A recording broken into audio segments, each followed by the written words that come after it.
The police gave him no chance. We therefore have a duty to denounce.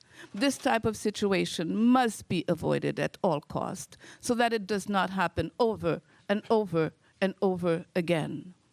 Yet we hope with this debate, a possible judgment will lead to much needed changes in how police intervene, particularly with vulnerable populations. We must stop killing people. Joanne Coriolan, daughter of the late Pierre Coriolan.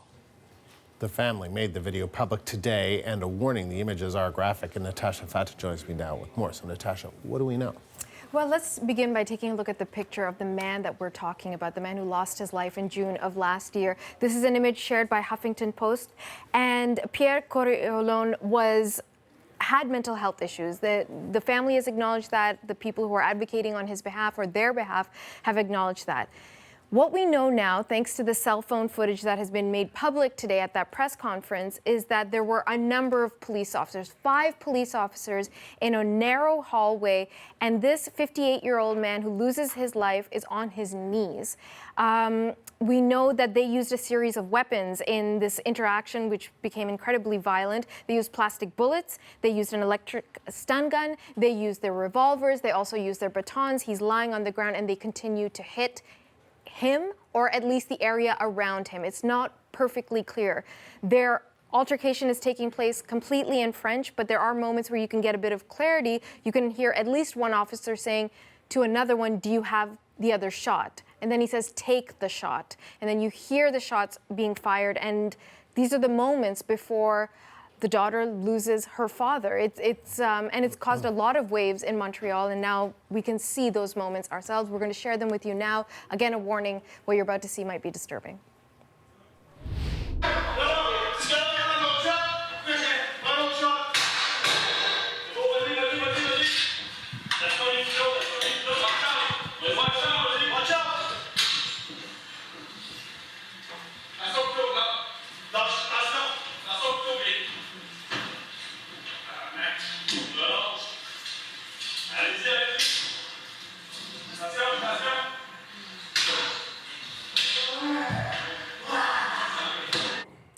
Every time you look at it, it's very hard to watch. There is a moment where one of the officers says that Coriolan had a knife. We do not see the knife, at least from that perspective.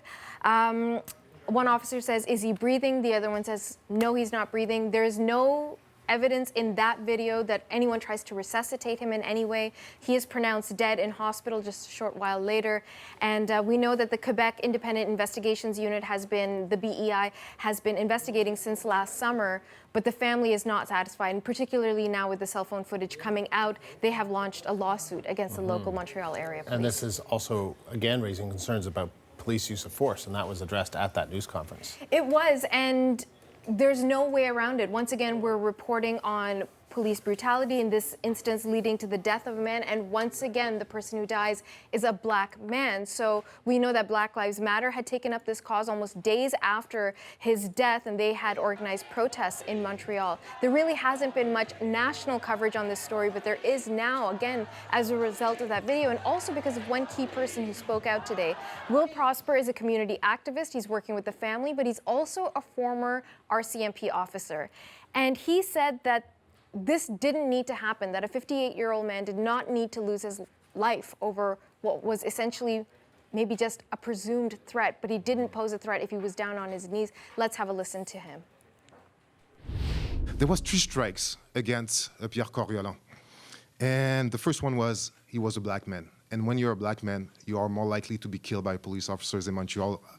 You are twice as likely to be killed. The other thing, he was poor. That's the other strike that he had. And the third strike is that he had mental health issue. And all these 3 strikes ended up causing the life of Pierre Coriolan. He says that what we essentially watched was a firing squad kill unnecessarily a black man who was on his knees. There must have been a better way to resolve the situation, but unfortunately, that 58-year-old man lost his life.